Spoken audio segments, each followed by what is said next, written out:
This podcast is sponsored by the Birdsall Law Firm, the official injury lawyers of Boot Crew Media. Birdsall Law Firm is a family practice that has been a staple in the greater New Orleans area since 1963. Specializing in automobile accidents and slip and falls for the past 60 years, you can trust the Birdsall Law Firm to handle your claim professionally while treating you like family in the process. The Birdsall Law Firm is located at 918 Poydras Street near the Superdome. Give them a call today at 504 523 5413 or message them on Instagram if you or someone you know has been involved in an accident. Be sure to mention Boot Crew Media sent you to get your free consultation today. Once again, you can reach them at 504 523 5413. Yo, yo, yo. Welcome back. It's another episode of Pels Talk. Episode, whatever. It's an emergency pod. The Pelicans sit at 30 and 31, 10th in the West. We got a couple topics we want to cover. What's wrong with the Pels? Should we lower expectations? Can Zion fix this? We got Chaz, our neighborhood fortune teller, Chris, our resident Chicago hood safarian, Ross, and myself, Five. Let's get into it. First took away. That's the best. Get your money's worth out. Man, Boot Crew Mediafication team is here. We got lots to talk about, fellas. We got a lot to talk about. You know, team played the Knicks last night. Two things we have in common. I was out getting drunk and they were playing drunk. Chaz, what can this team do to get back on track? I don't think there's any in-season fixes. I mean, look, there are things that the team can do, but I don't think we have the coaching personnel to implement those things. I don't trust Willie or the staff to make the proper adjustments. And here's the thing, man. When we talk about the staff, that's cool if you want to get into like the details and be, specific, but it still all falls on Willie Green, because if you go to a restaurant, you don't care. Like, you're not going to say, oh, the waiter put too much salt on my food. No, you want to talk to the chef. It's all about who's in charge. Willie has I would think he would have the authority to audible any bad call or bad decision that a coach would make. I think Willie has personal vendettas against certain players for whatever reason, be it, valid or not. And you see that reflected in Josh starting over Trey when Herb is the clear, obvious choice to be removed from the starting lineup. That's a decision that can be made to help this team, but I don't trust it to be made, especially not in the short term. I mean, great point. This team is, I believe, is regression, like as we currently look at it. Chris, if you're a head coach or just a member on the staff, like, what is the thing that you are looking at to kind of change the season and change the trajectory of this team right now? Well, I think you gotta be honest about your reality right now. The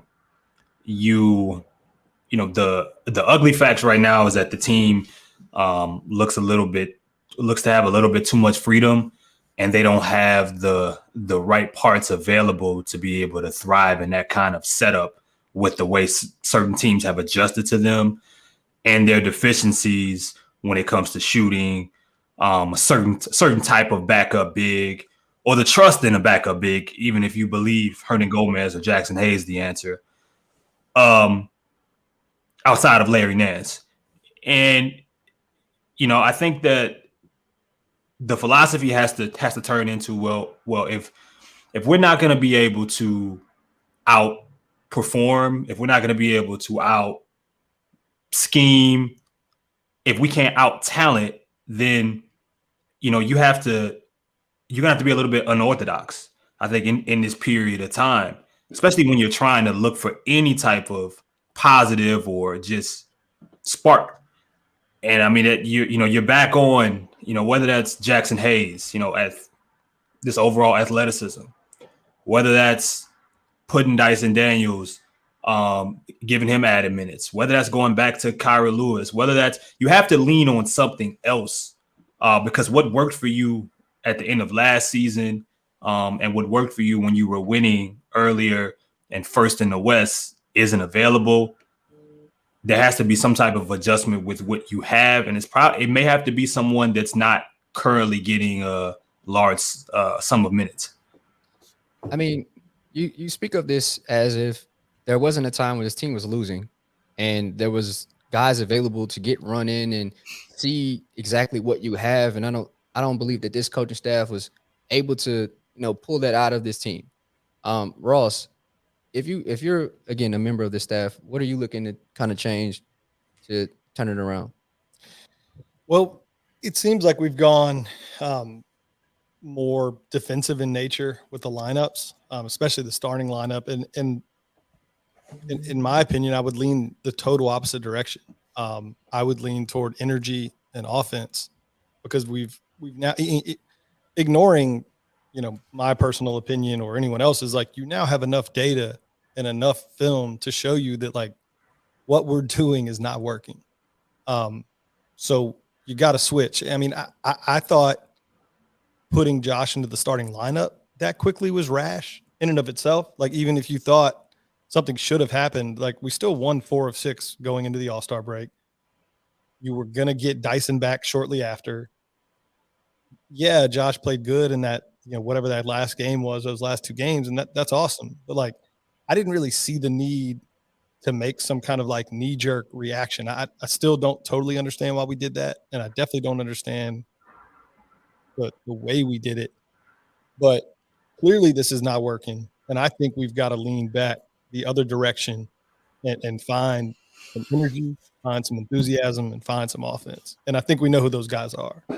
I mean, this is one of the things I actually want to talk about, because the league is telling you that it's an arms race. Everybody's loading up. I mean, you look at North Korea, they're getting all kind of nuclear weapons. Look at Phoenix. They went and got the most nuclear weapon you could get. I mean, Dallas went all in. They were like, forget defense. We got with Luka on the floor, they were the best team in the NBA statistically. And it was like, all right, if we can just get a guy that we can, not be the worst team when he's off the court. And they went and got Kyrie Irving. So the league's telling you it's going one way, but Chaz, it's always the other way. The team is always going the opposite direction in a sense. And that kind of leads me to my next question. Should we lower expectations when we talk about the Pelicans? I think so. I don't think the expectation should have been as high going into the season. I think last season you had a very special set of circumstances that happened. You had a couple teams stealth tanking. I always point out that at All-Star break last season, the Portland Trailblazers had a better record than the Pelicans. Like, they took their foot off the gas and kind of embraced and leaned into tanking.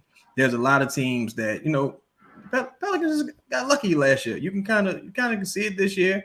I think just most nights, I personally just don't believe the Pelicans are the more talented team on the floor. And I think it starts at the top. I think without Zion, I say this all the time. When Zion's on the court, you got a franchise quarterback type guy, Patrick Mahomes type. When Zion's not on the court, it's Taysom Hill. It's a very terrible brand of basketball. I'll give you a perfect example. This is when I knew we were going to lose the game last night. It was like the first few minutes, right? I think Jonas had a dunk, right? Brandon comes down on the next possession, draws a double team, I believe, does a jump pass, right? Jonas Valanciunas is wide open. I'm talking about no one's within a few feet of him. He's wide open. Doesn't opt to pass to Jonas.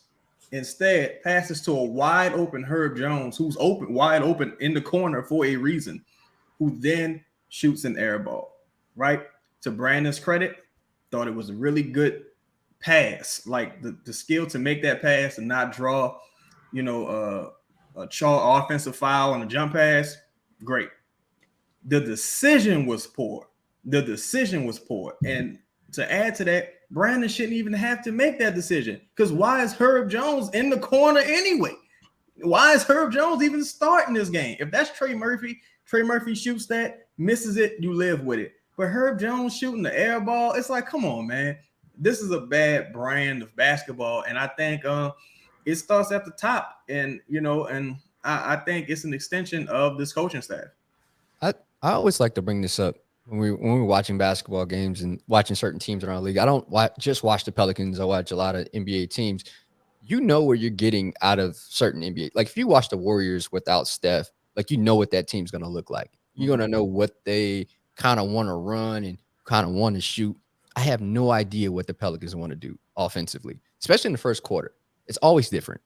Even when I think the advantage is, kind of playing through JV, because we usually have a advantage in the post, and we never do. And it's kind of tough to kind of ask him to do that now. Maybe if we want to throw him the ball late in the second quarter, like he's lost all his rhythm. The things that he warmed up trying to do, that's all gone, and he's trying to make up for it. So I always think that that's really difficult.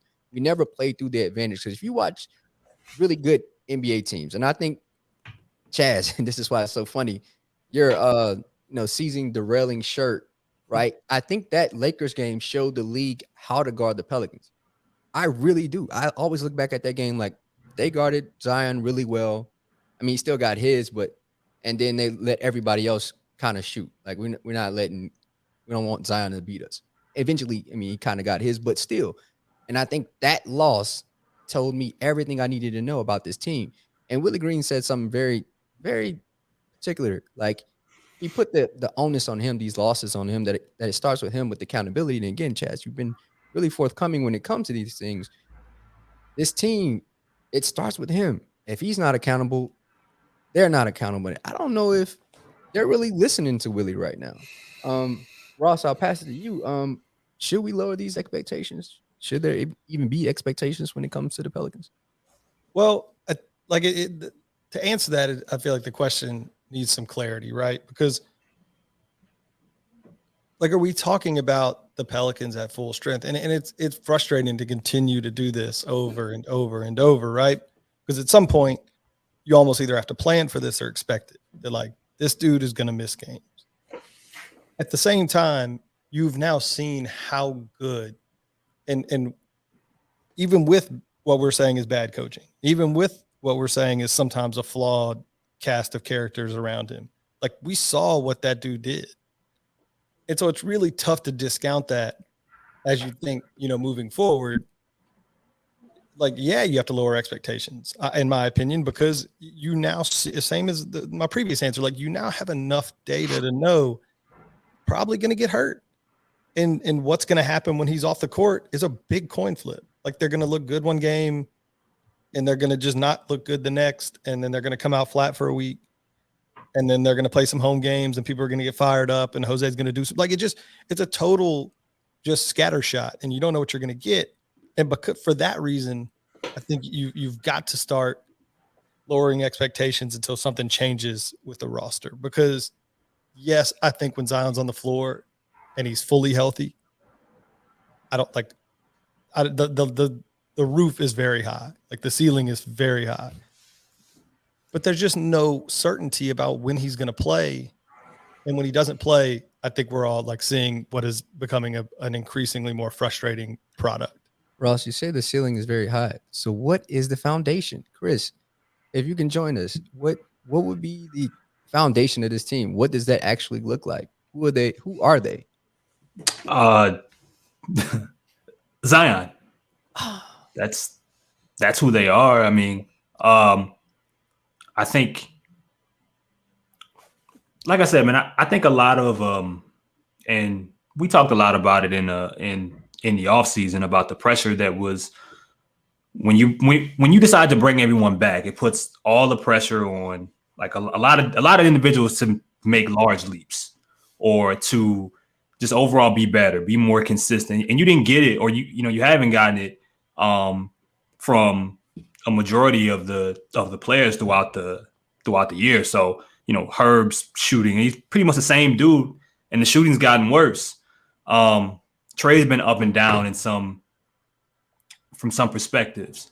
Jose got off to a really hot start, but came back down to earth. Put a lot of pressure on a majority of the dudes that were a part of that run to get into the play-in and take Phoenix to 6 games to kind of replicate and improve off of that. And maybe that works for some situations, but it didn't work. It didn't work here because the ultimate goal was Zion comes back. He's going to take it even to another level. Well, with him not being on the floor, those ISOs that you look at are not being a good 3-point shooting basketball team, not having enough reliable shooters night to night, struggling in some areas in a lot of areas, communication wise and just overall structure. And then, we've been talking about the backup big situation for a while. I mean, it's a recipe for, for you to be an average, below average team, if that. And some nights, against the Knicks, they didn't even look below average. It was worse than that. So, yeah, I mean, until they make the necessary changes that we have been harping on, that we've been speaking about for a while, strictly into shooting and figuring out that center position, the foundation is on Zion to be spectacular and taking the pressure off of the number 2, number 3, and everyone else. I guess I want to ask you and Chris a question, because I agree with basically everything you said, other than you highlighted that for this team to improve, certain players, or basically the roster around Zion, all needed to take a step forward from where they were last year. Without Zion. Well, right. Without him. And I think, but my point is, early in the year, like when we had everyone, I think we all were unquestionably saying, wow, these guys all took a step up, right? We thought Jose was playing really well early in the year. I thought Trey Murphy early in the year had taken a huge step up. We were all saying Najee Marshall was this, that, and the other. Look how great these guys are playing in these roles around the superstars. And the record reflected that. And so I guess this is where, like, going back to the thing is like, so how do you lower expectations when at full health we were one of the better teams? Not just looking at record, you can look at point differential, you could look at all those advanced things early in the year, not even early, a quarter of the way through the year. That was all around Zion. I agree. But if those guys, like I felt like I knew, and I think you all did too, like we knew those guys weren't stars coming into this year. And so asking them to improve around your superstars was a fair ask, right? And I think they all did that. But they're not going to, like, those guys are not going to change from, maybe quality role players to stars. And so if we want to change expectations, like, what are we really saying? So, all right, let me preface this. CJ McCollum at the beginning of the season told us that the team wanted to hang a banner, right? I'm judging this team based off of what he told us. My lowering of expectations is to say this team without Zion, right? And I'm gonna compare it to a team that didn't have Zion, which was last year when they made a playoff run, is playing worse than they were then. So what that's telling me is this team is playing worse. I don't think the players are actually worse. I think they're just playing worse, if that makes any sense. It's not like their skill level is depleting. Them collectively doesn't look like a valuable team. And that's where my problem is. And I think, and that kind of tells me that David Griffin kind of saw that too. He probably looked at this team like, no, even with Zion, we have holes. Even with, like, he can't cover them all. And speaking of Zion, like, does he fix this? Does Zion Williamson fix any of these holes? Does he, pause, plug any of this up for this team? Because there's major questions when it comes to the Pelicans. They're offensively, I asked this question mid-November, December, that, even when Zion had the ball, there was a lack of off-ball movement. That's the same problem we have today, even without Zion. When CJ has the ball, when Brandon has the ball, when JV has the ball, it's the same problem. So what are we saying? What are we saying? Is this team good enough to win without him? They should win some games, but they're losing games very, very badly. Pro Pels Talk episode, whatever, sponsored by DraftKings Sportsbook. Use the code BOOT. Chris, does Zion fix these problems? No, I don't. I wouldn't say fix. I think he can disguise them. He may be able to help you persevere through them, for a stretch. But eventually, I mean, if you remember, like before he got hurt, like teams were slowly starting to adjust to that Pelicans team slowly, right? They ran into Utah a couple times. The Philly game was back and forth. I think that they probably they have a chance to win that game if Zion stays healthy. They end up losing to Phoenix, the game in Phoenix. Like slowly but surely teams were starting to adjust to what was working for that Pelicans team, and it was getting back to what I don't remember off the top of my head, but I think it was Chaz that mentioned it. We're gonna let everyone else shoot. We're gonna let everyone else shoot. If Zion will load the paint and give however many, in Utah's case, it's 3 7-footers at one time. And that's pretty much it. And look, when you are a generational talent, you'll be able to work around that and find ways to still end up being spectacular. And of course, with his presence, if you have to assign 4 people to someone and it's still 60% of the time they're still making the basket, I mean, like he's going to give you so many opportunities at winning games, and it's going to open up a lot for other individuals. But no matter what, at some point against good teams, and it's unfortunate that we've only seen 10 games with the trio together, but at some point you are going to need more shooting. I don't care what the situation is. You needed it coming into the year, and it's the same with the backup centers. I mean, it's repetitive. It's not going to fix it. Can he make it better? Yes. Can they possibly does their ceiling raise? Absolutely. But on top of that, you don't even have enough time. Like, how many games are we even talking about? It's a lot of pressure to be putting on a dude that already puts a bunch of pressure on himself. It's about 10, 15 games. He's back again to being a savior of sorts. That's tough. Really tough. Chaz, I mean, how is it even possible for this team to get into the playoffs with Zion? Yeah, it's possible. I mean, no one looked especially good. So that's like, a thing. Like there's scenarios where a team like Dallas falls out of the playoffs. Like, there's several scenarios where things like that can happen. But to the original question, can Zion fix this? It's like he didn't fix it before. I think even with the 7-game win streak, it was an illusion like that because, okay, you saw the best version of Zion you've seen on this team has been without Brandon Ingram, right? Some of them games in a 7-game win streak were without CJ, right? When you go into the final Phoenix games going into the 2 Utah losses, that's when CJ was kind of starting to come back and he just, kind of screwed everything up. So, like, to Zion's credit, like everything, all the success with this team hinges on Zion. Like, as far as like, spacing or things of that nature for Zion, you really just need guys who can hit wide open jumpers because there's no such thing as spacing for Zion because there's 4 or 5 people guarding him at all times, right?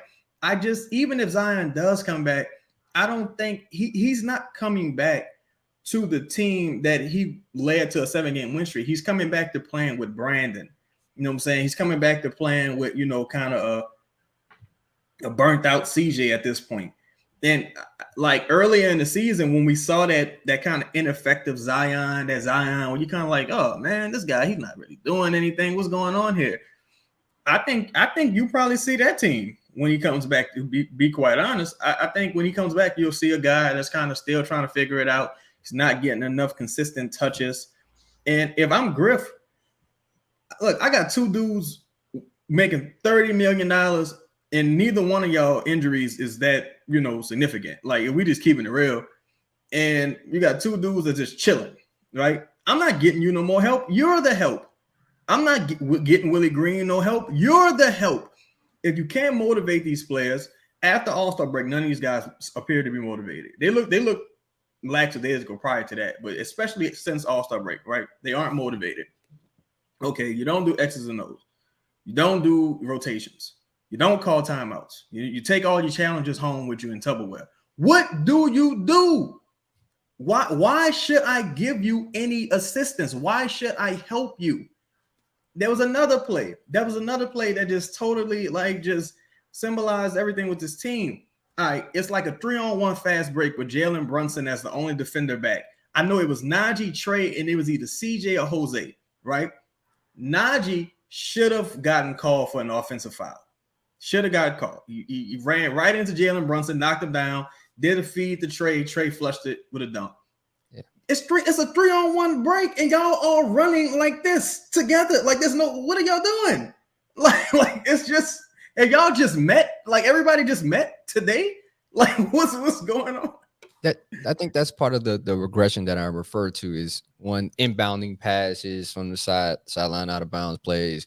I mean, there's a numerous of things where I was happy Josh Richardson was on this team just because he can screen well and he understands giving the ball to JV at opportune times. Ross, not even to put this much pressure on Zion, because again, like Chris said, it's a lot of pressure to be putting on this young man that's already putting pressure on himself.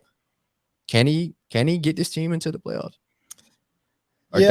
Yeah, he can, just because are we going to sit here and say that we would be super uncomfortable in a play-in against the Timberwolves or Utah or somebody? I think Chaz alluded to it, that it's not the toughest. You might not be in the toughest situation, just like you weren't last year. You ran into a Spurs team you had to beat once, and the Clippers without it just. Once you're talking about a play-in, these are teams that shouldn't be in the playoffs. Let's just keep it real. This is 3 years ago. These are teams that weren't in the playoffs for a good reason, because you were in the bottom third of the league. It's not, you don't belong in there. I think, look, if he's back, I think he can get us exactly where I thought we should have been, which was winning a first-round playoff series. I think even with 12 games to end the year, I think we can win a play-in, and I still think we might be able to win a first-round playoff series. I don't, I thought that was kind of the ceiling coming into the year, and that everybody needed to get better. Long term, I have a lot of questions. I still have a lot of questions even with Zion. Chris talked about it. I think you still have to get more shooting in. You got to figure out the big situation, and it's hard for me to sit here and say, while I agree that Zion is the foundation, it's really, really difficult to sit down and totally gut or rebuild the roster around him, because there's just no certainty. So you're talking about bringing in more shooting or more, talent, more, I guess, skill specific players around him that fit exactly what he needs to do. But can you comfortably do that? Or do you always in the back of your mind, if you're David Griffin, have to say, well, he could miss 50 games or 60 games or 40 games. And what if those games happen to end up, around playoff time or and key points of thing? You've got to have a team that can function without him. And that's my fear, that you may not see what you want to see this offseason. And that's frustrating, but Chris, and look, I don't want to make it seem like even like I'm discounting what a dude like Zion can do returning, right? Robert Williams, the Celtics were 2 games under 500. I think at one point they were 23 and 25. At best they were 25 and 25, 50 games in.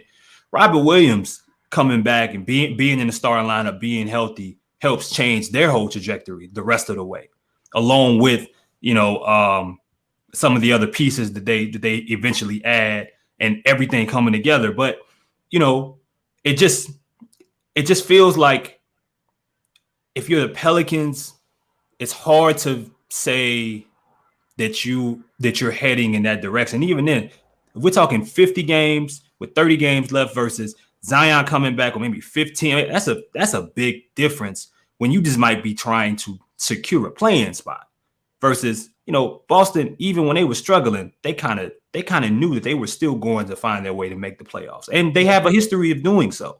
Yeah, and Chris, to your point, there's a big difference in a Robert Williams, a certain piece coming back versus what you're saying with bringing the whole thing back for Zion. It's like, hey, do it for us. Yeah, it's like even to begin the year, we were talking about, all right, is Zion fitting in, or is he, is everyone getting out of the way? Is he returning back to kind of take the throne on this team? And that was part of the struggles and the inconsistency, I think, starting out in his production and some of the other guys, just outside of the Brooklyn game, when those guys played together, everyone just seemed to be second guessing each other. Now, if he's coming back, it's clear he's the dude. He's gonna. I just a minutes restriction. There's so many things around his return that makes it hard. Even if I don't want to discount how talented and how great of a basketball player he can be, or he's shown this year. I'll be honest. This is just really my take on it. Foundations aren't people; they're staffs. There's the way. It's the way you play.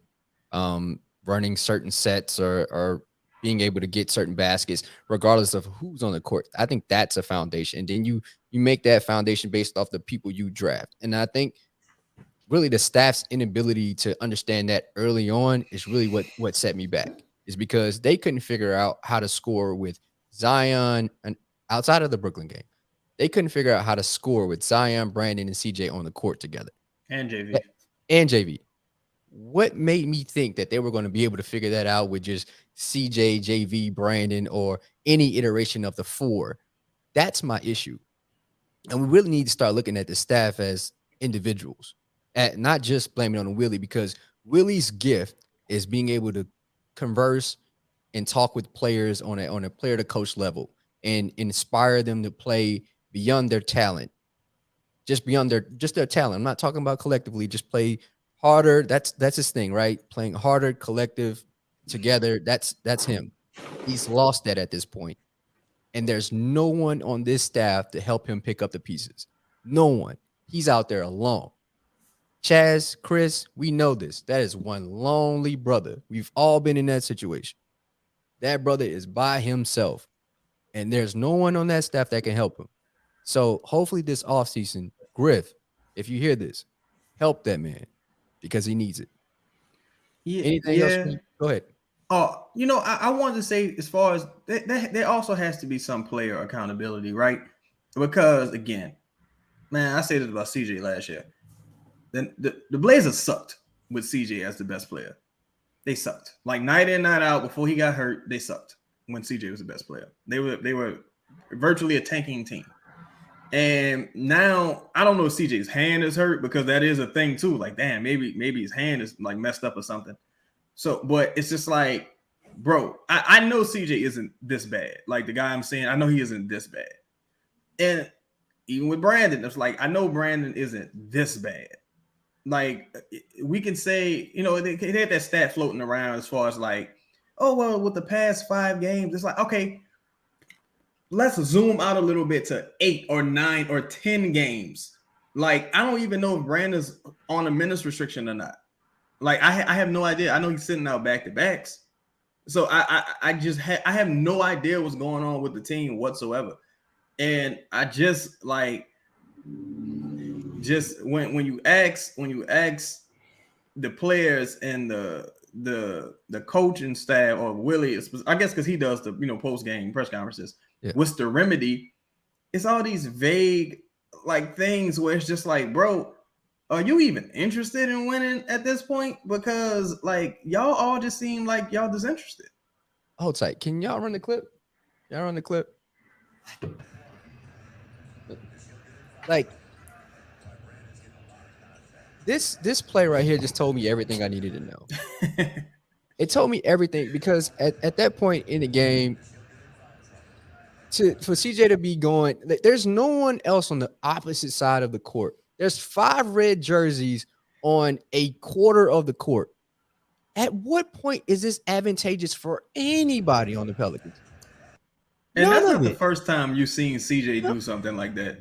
The Celtics game, especially. And again, it's not just the CJ thing. Mm-hmm. This is everybody. Yeah. This is everybody. Just it blows my mind that these coaches are getting paid, and this is the product that they're putting out on the court, regardless of who's out there. I do not care about the players in the jersey. That is a product of the coaching that is being taught to them. Ross, what do you have to say about that clip? Is there anything to say about that clip? No, I don't. We go back a lot to like basketball IQ, right? Like there are certain guys you can just put out there, and in theory, they for the most part do the right things. Now they might not always make a shot. Yeah. They might not always do something that affects that singular play. But like that clip shows to me both low IQ and bad coaching. Like it just looks like they're just out there playing and there's no continuity. There's no comfort.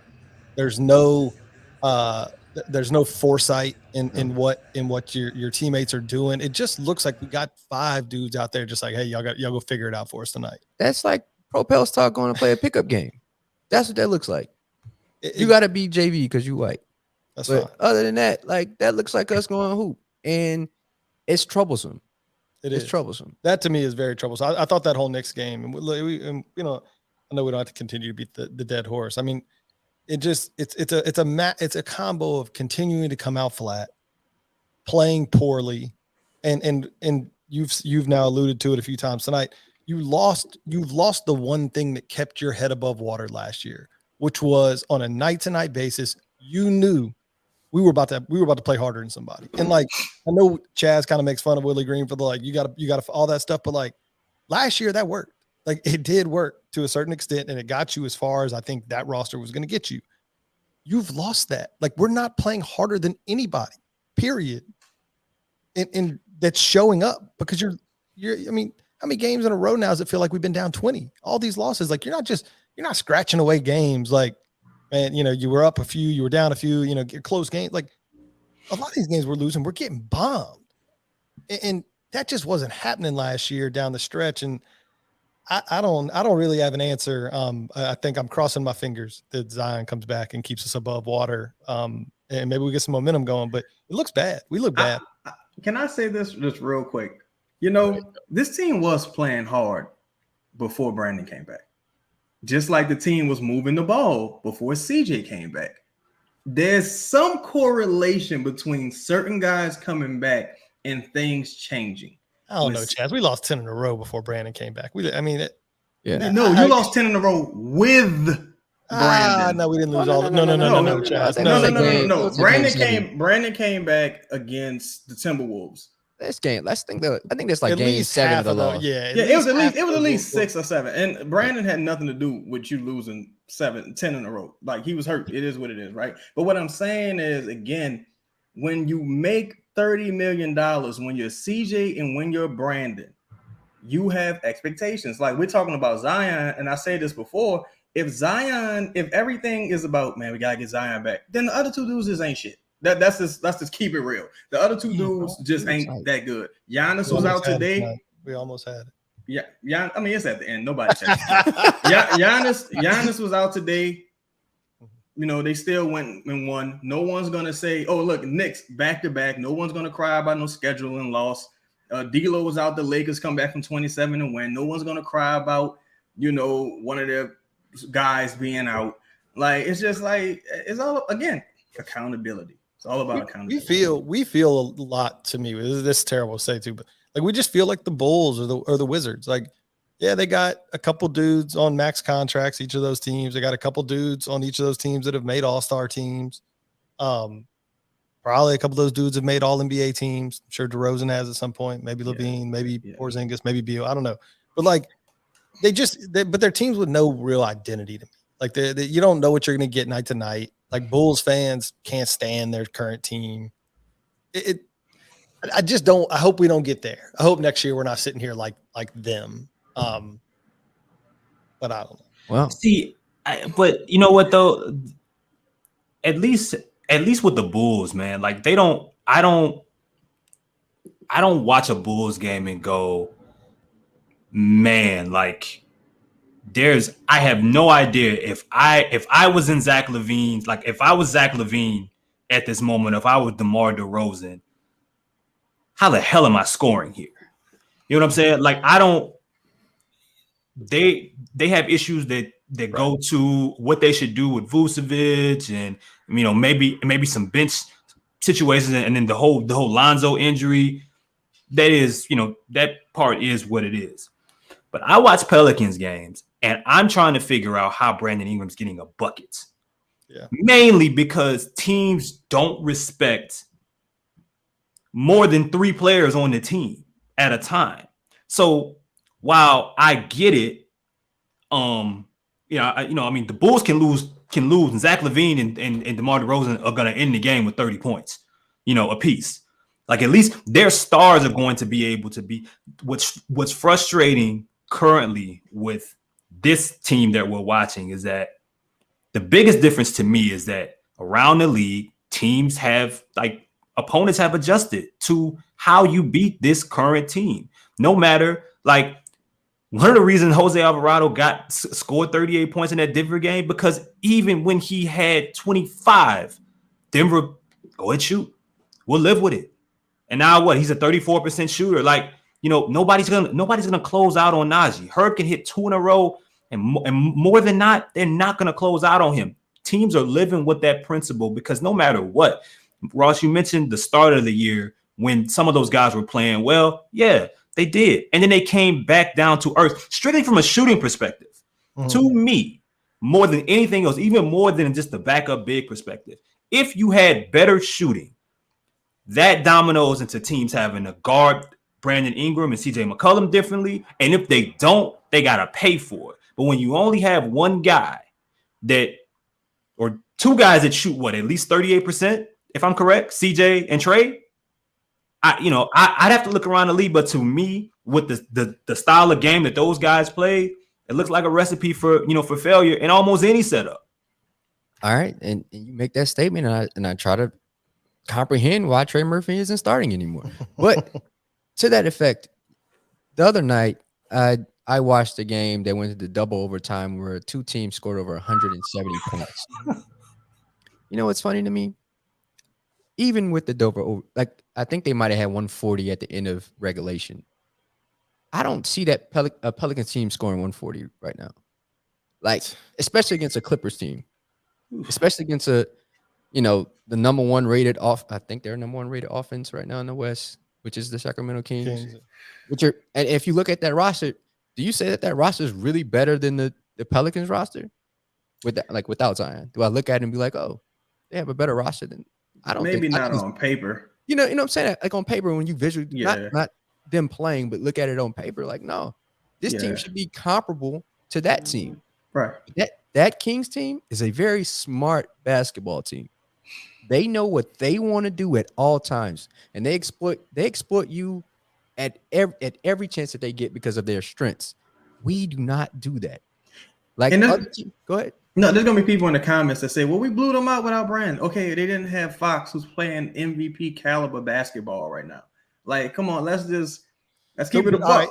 To answer, all right, but the follow up to that is then okay. So is it about players or is it about scheme and coaching? Because I feel like you're saying it's both. I think it's both. I think it's hand both. in hand, like butt cheeks. But again, all I'm saying is, bro, listen. This team should be better than what it is, even without Zion. And we cannot stress that, that point. This team is worse than it was when it was on that playoff run. Right. This team should be better. They face the Orlando Magic tomorrow at the Smoothie King Center at 7:00. Again, sponsored by Birdsall Law Firm, DraftKings Sportsbook. Company Burger. Company Burger. Shout out to Company Burger, man. Company Burger is the official burger of Pro Pels Talk and Boot Crew Media. Located at 4600 Ferret Street, Company Burger has been locally owned and operated for 11 years. Grind the meat, bake the buns, make the mayo, get the homemade tots. Company Burger uses Creekstone Farms prime beef to create the best burger in the city with milkshakes to go and a full bar. Company Burger is open every day besides Tuesday from 11 a.m. to 10 p.m. Can't make it out? No worries, we have you covered. You can order online right now at thecompanyburger.com or check them out on the Toast or Uber Eats app. Company Burger, the official burger of Boot Crew Media. As I was saying before I was rude that great commercial, Shout out to Company Burger, man. I actually went there for the first time. Got some tater tots in a burger. I was trying to meet my tattoo artist across the street. So shout out to them, man. Any final words from you guys before we close out? It costs to be the boss. Yeah. I don't care about look. Even if let's just talk about money. This year, Zion making about 10 million. The two dudes making 30. JV, you making 15. It costs to be the boss. All right. I'm looking at 3-point shooting percentages right now in the league. Pelicans currently ranked 20th. I see playoff, and I'm not talking play-in, teams that are currently in playoffs. Like if the season ended today, 1 through 8th, there are 2 teams that rank lower than them: the Knicks and Miami. Oh, we have Memphis, but Memphis, you know what Memphis did? They went and got them a shooter. Ross? Nothing. I got nothing. I mean, you got Orlando at home. Orlando hadn't been playing that bad. No. I don't feel super comfortable. They're a team that plays hard. They defend their ass off. You got to try to find a way to win this. You got to get it back on track. I mean, like you said. Would you say it's derailed? When you say it needs to get back on track, would you say it's derailed right now? Yes. I mean, yeah, okay. I was asking because I know what you were asking. Yeah, you got to find a way to win this one. You really do. I think if you lose this game, I think it's probably. Yeah. I don't want to put it all on one home game against the Magic, but I think with how few games are left, I think if you lose this one, you're in a really, really tight spot for getting in the top 10. You're in a sunken place if you lose to Orlando at home, needing to get any semblance of a victory. Listen, I used to think that the team was cursed because of the situation where there's a cemetery buried under the stadium, not the Smoothie King Center, but it's kind of close in proximity. No, the Pelicans are a really good home basketball team, so hopefully some home juju kind of rubs off on them and they kind of get a dub. It's very, very difficult to get a win when Brandon is 3 for 17 on possible. So hopefully we can kind of remedy that. Again, appreciate y'all for pulling up. This is Pro Pels Talk. Shout out to the sponsors. Y'all be cool.